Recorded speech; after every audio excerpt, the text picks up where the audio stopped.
Our next program is Keynote Address, and let me invite Dr. Dahlia to give the introduction to the speaker, Dr. Arup Chakrabarti. Before that, I'll give a small clue about the points level so far. We have done with 3 debates. The first 2 debates, it's a tie. And the third debate, there's a small twist, which I'll say after Dr. Arup's talk. Let's move with the keynote address. Dr. Dahlia, please. Thank you, sir. A very good morning to all. It is my proud privilege and honor to introduce Dr. Arup Chakrabarti, who is also a Vice President KSOS and will be giving us the keynote address in this morning session of our KOS annual conference. Dr. Arup Chakrabarti is a Senior Consultant and Director of Chakrabarti Eye Care Center, Trivandrum. He is also the Editor Proceedings of the All India Ophthalmic Society. His field of interest is complex cataract surgery, and he has an abiding interest in glaucoma. He's a passionate teacher and has conducted more than 200 instruction courses as chief instructor or instructor in various prestigious international meetings. He has received many academic awards and recognition, including achievement awards from the American Academy of Ophthalmology and Asia Pacific Academy of Ophthalmology. He is also recipient of 10 named Oration Awards. He has been elected as a member of the highly prestigious and exclusive International Intraocular Implant Club. Dr. Arup has edited 3 books on cataract surgery, and is also a reviewer of many prestigious journals, including JCRS and IJO. Along with numerous presentations as faculty, he has also been invited to perform live surgery demonstration at various conferences. He has also brought out teaching videos on various aspects of phaco and its complications. It's indeed a great pleasure to invite you, sir. I would now request Dr. Arup Chakrabarti to give his keynote address on the topic OPD-based aberrometry to enhance cataract surgery outcomes. Welcome, sir. Over to you. So thank you, Dr. Dahlia, for the very kind introduction. And I think in these COVID times, the KSOS spearheaded by Dr. Meena, Dr. Mahesh, and Dr. Rajiv they have been doing a wonderful job. Weekend after weekend, they have been conducting a very high quality CME programs. And I think this has been something which the other states have been trying to emulate. And congratulations to KSOS, for spearheading such an intense educational activity during these difficult times that we are going through. So now back to my topic, preoperative aberrometry to optimize cataract outcomes. See, as cataract surgeons, we come across patients both before cataract surgery, patients in the age group between 40 to 60, let's say, and after cataract surgery, who have a very good Snellen vision. They read 6.6, N6, but they are bitterly unhappy about the quality of the vision. They are unhappy, absolutely. So we call this kind of patients 6.6 unhappy. So we have been struggling with these patients for quite some time and not really knowing what exactly is going on and how to handle these patients. Now, this basically boils down to the quality of vision issues, because we have measured this patient's vision in a very artificial situation, high contrast situation. Snellen's acuity has been done. They read 6.6, but it is basically the quality of vision that is giving rise to a problem in these patients. So there are various ways of assessing the quality of vision. And one of the methods, one of the technology that I'm using today is the eye trace aberrometry from the Tracy company. And my presentation is based upon my experiences gathered over the last couple of years. I have nothing financial in whatever I'm going to talk to you today. And I hope at the end of my presentation, I will be able to leave behind take-home messages or take-home points, which you'll find very useful in your day-to-day practice. So first, I'll be talking to you about patients.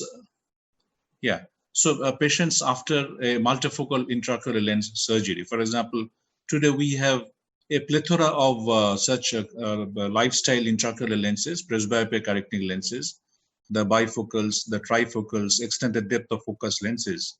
And if you have taken care of the ocular comorbidities and use them as contraindications, have performed a good surgery with a good technology intraocular lens, most of the patients do extremely well. And still, we come across patients who do not seem to be very happy in the postoperative period. There are reasons for that. And one of the reasons is there is an issue with the optical alignment. So this brings us to the question of angle alpha and angle kappa. In the context of intraocular lens surgery, it is the angle alpha that we are more concerned about. And angle kappa comes into the picture when you talk about laser vision correction. So angle alpha basically is the distance between the visual axis and the pupillary center, that is the blue cross and the red cross. So in an ideal situation, the visual axis should pass, that is this particular cross should pass through the green, through the red cross. They should be aligned. And this is an ideal situation. Now, if such a thing does not happen, what happens is the visual axis will not pass through the sweet spot of the multifocal lens. It will pass through one of those peripheral concentric rings, and that most probably is responsible for the symptoms or the difficulties that the patient complain of when they say that they're not happy with the quality of vision. So we need to understand that whenever we place an intraocular lens in the capsular bag, it does not center on the visual axis. It basically centers on the capsular bag. So all this talk about making the capsular axis, centered on the visual axis doesn't really make much sense. It may make sense in terms of capsular contracture, asymmetric contracture, if the axis overlap on the optic is not all right, is not symmetrical. But in this particular situation, if we have a large angle alpha, so the lens basically it is centering on the capsular bag. So that is, we take the center of the limbus as a sort of centration on the capsular bag. So patient is not going to be very, very happy at all. So this is, for example, a case where I had used a multifocal lens. The patient had a posterior capsular rent, and lens was kept in the ciliary sulcus with an optic capture. And this is the central ring. And you see the light reflex is very much centered on the pupillary axis, on the central ring. So here, this was possible only because the angle kappa was not very, angle alpha was not very large. So basically, this is the central ring of the multifocal lens, and we would like to ensure that the visual axis falls within the central ring.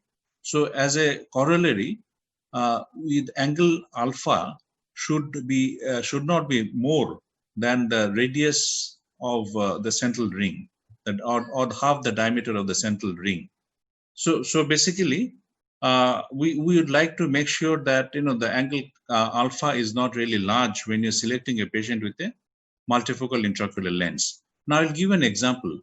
So this particular patient, so the angle alpha distance was 0.541 millimeters. All right, and later on I'll tell you that the cutoff that is usually accepted, the consensus value, is 0.500 millimeters. That is 500 microns. So this is actually in the right eye of the patient, where the angle alpha, there's a red flag here, and on the left eye for the same patient, angle alpha is only 0.233 millimeters. So here we have a situation where we should be able to place a multifocal lens in the right eye, but should not be able to place multifocal lens in the right eye, but on the left eye, yes. But usually multifocal lenses are always placed bilaterally. So though this particular patient was desirous of a multifocal technology, I decided not to use this technology for this particular patient, because then they'll have an asymmetric optics in both eyes, and that is not a very desirable situation. So this is what I was talking to you about,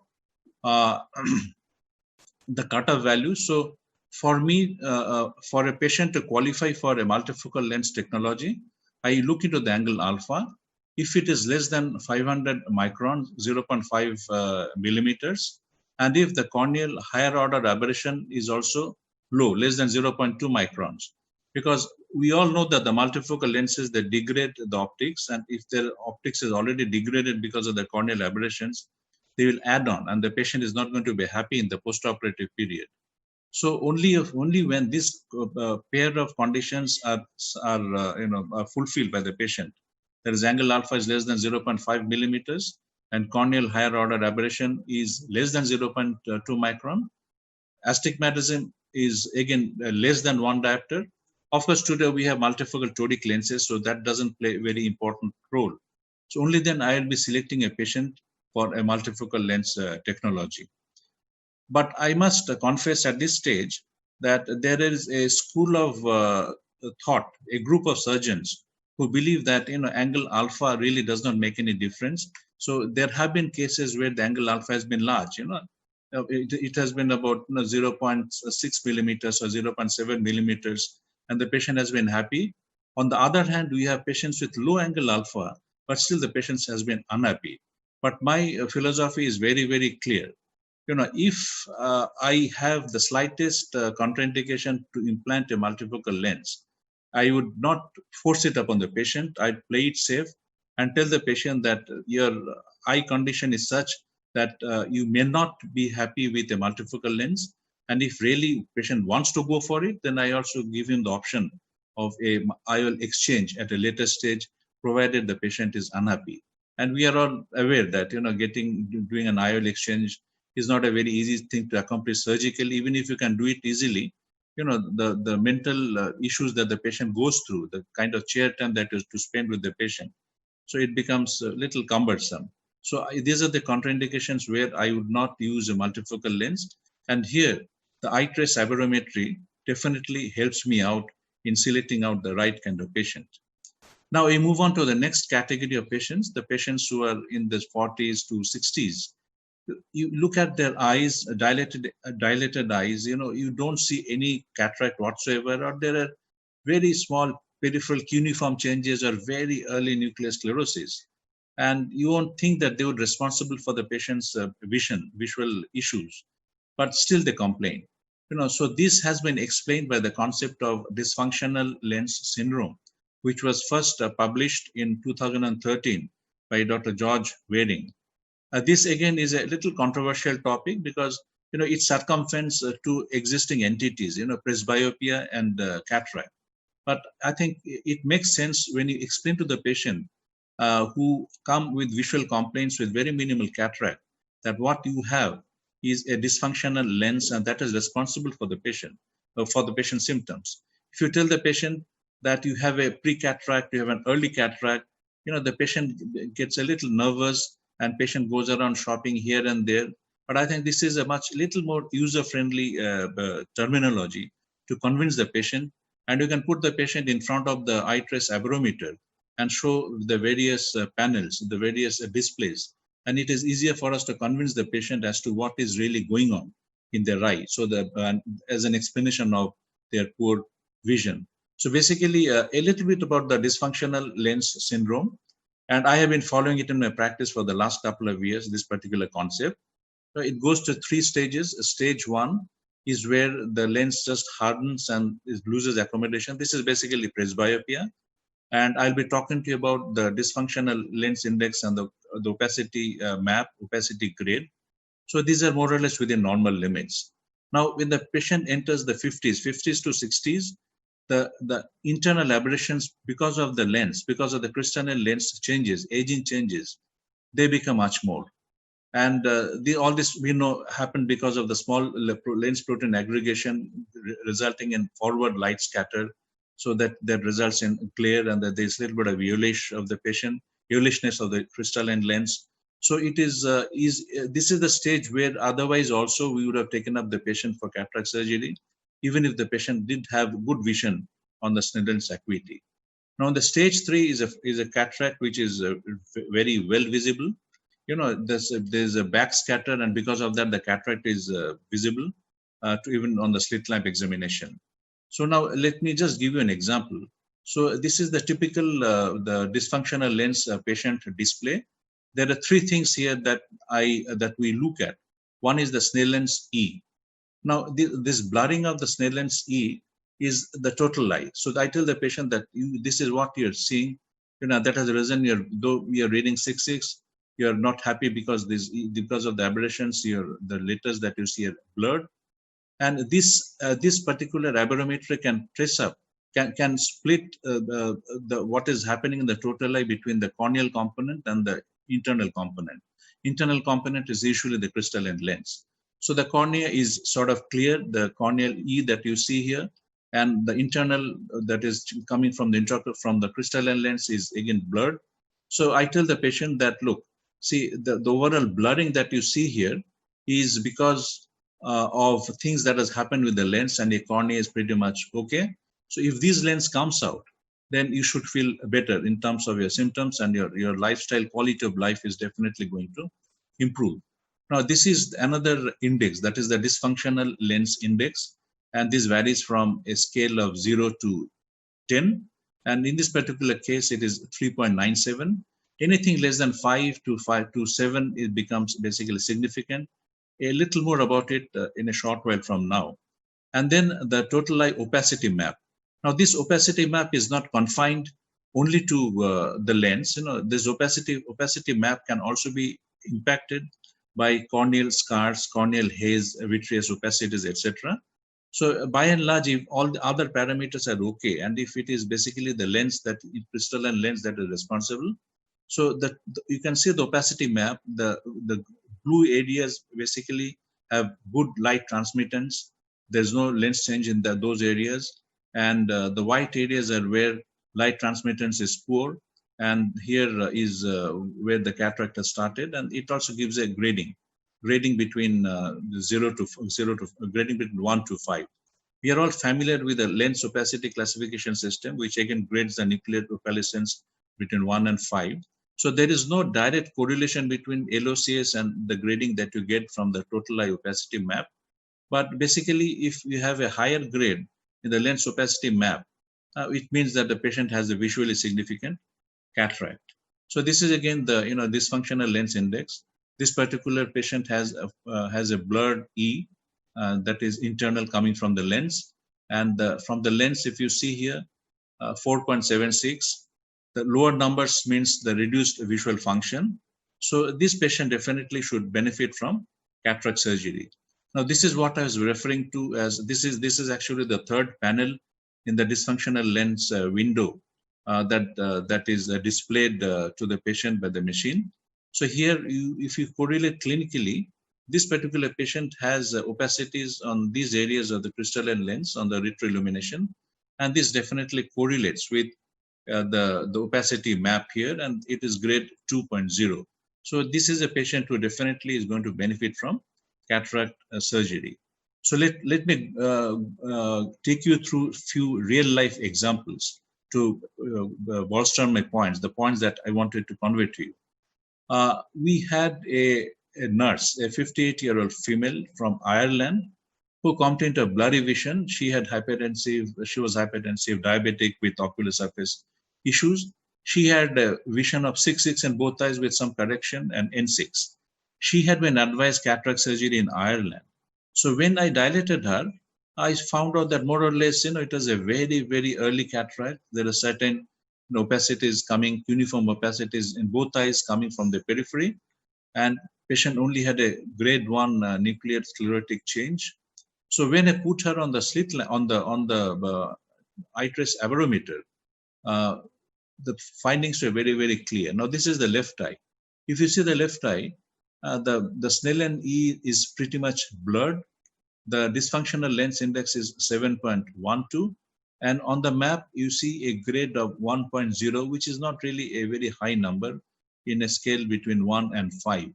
So and this patient was already motivated for cataract surgery in Ireland.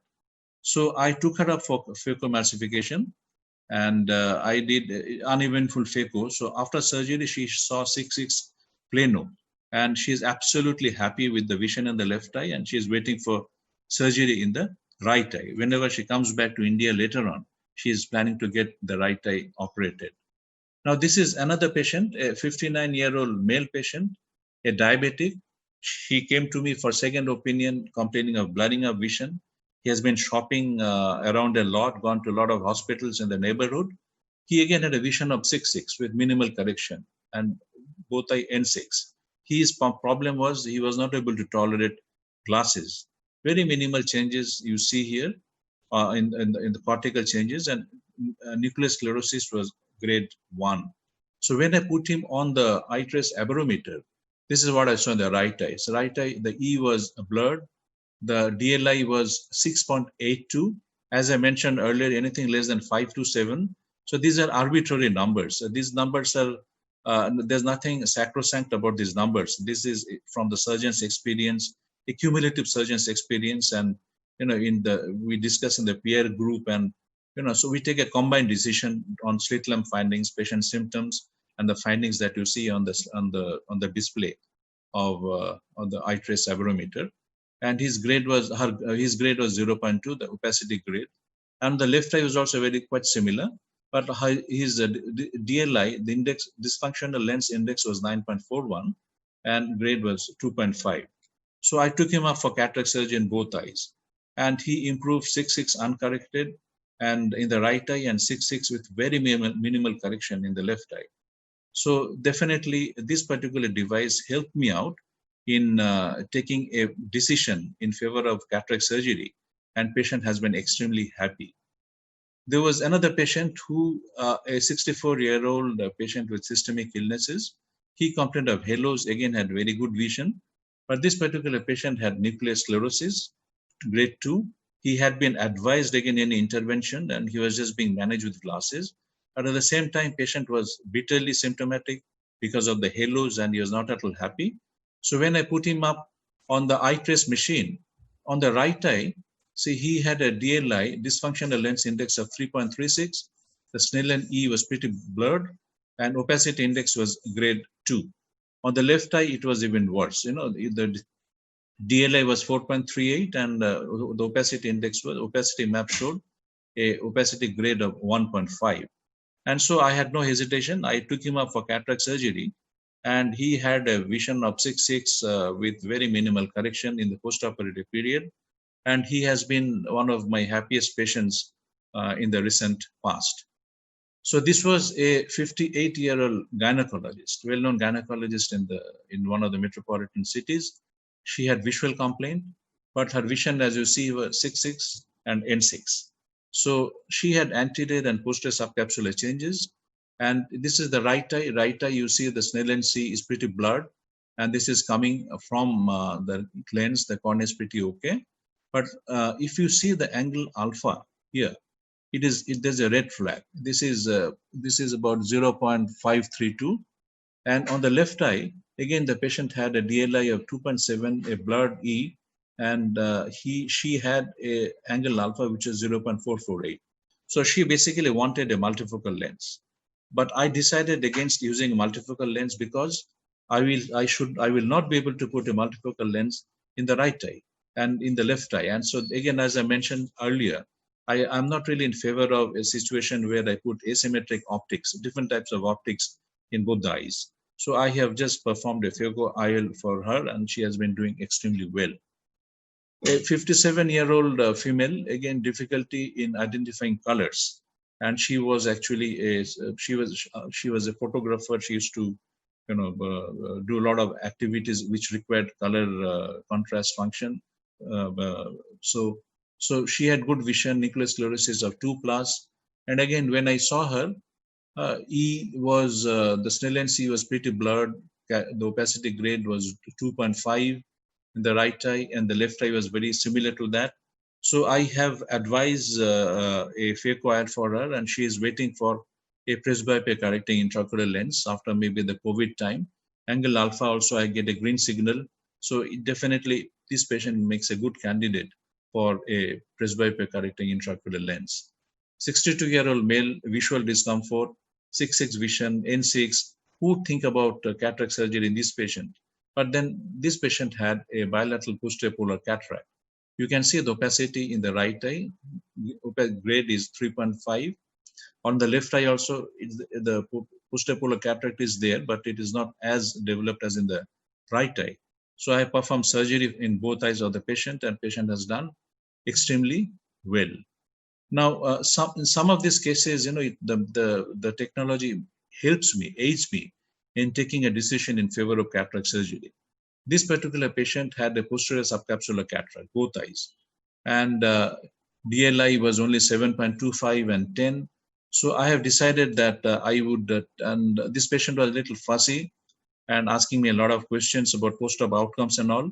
So I have decided, based upon the investigations, along with patient education and his feedback, to follow him up every couple of months. And once we document worsening of the findings here, then the patient can be taken up for cataract surgery.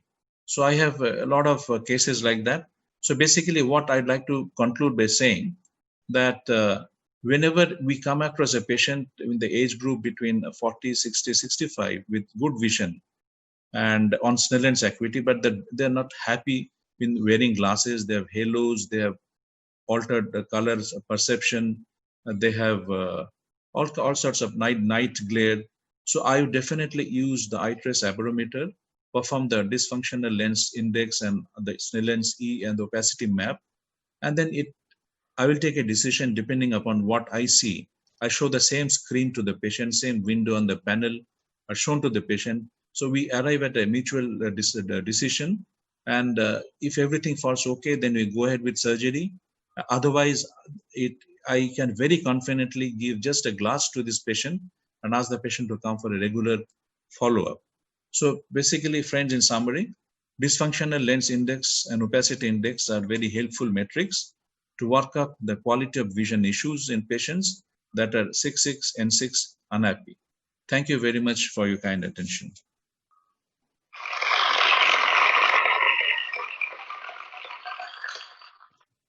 Thank you very much, sir. I thank Dr. Arup sir for his wonderful talk on this topic.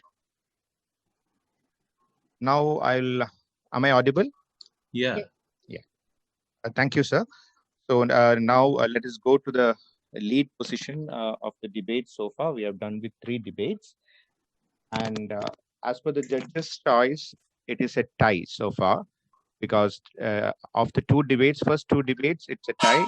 Bulls have won 1 and the Lions have won the second debate. I mean, not the second debate. One debate won by Bulls and one debate won by the Lions.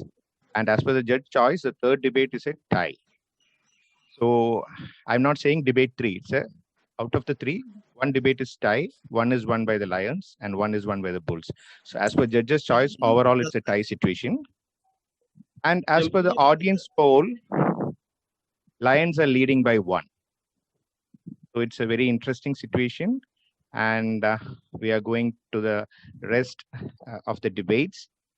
And I'll put the slide for the 4th debate. Rajiv sir, you are ready?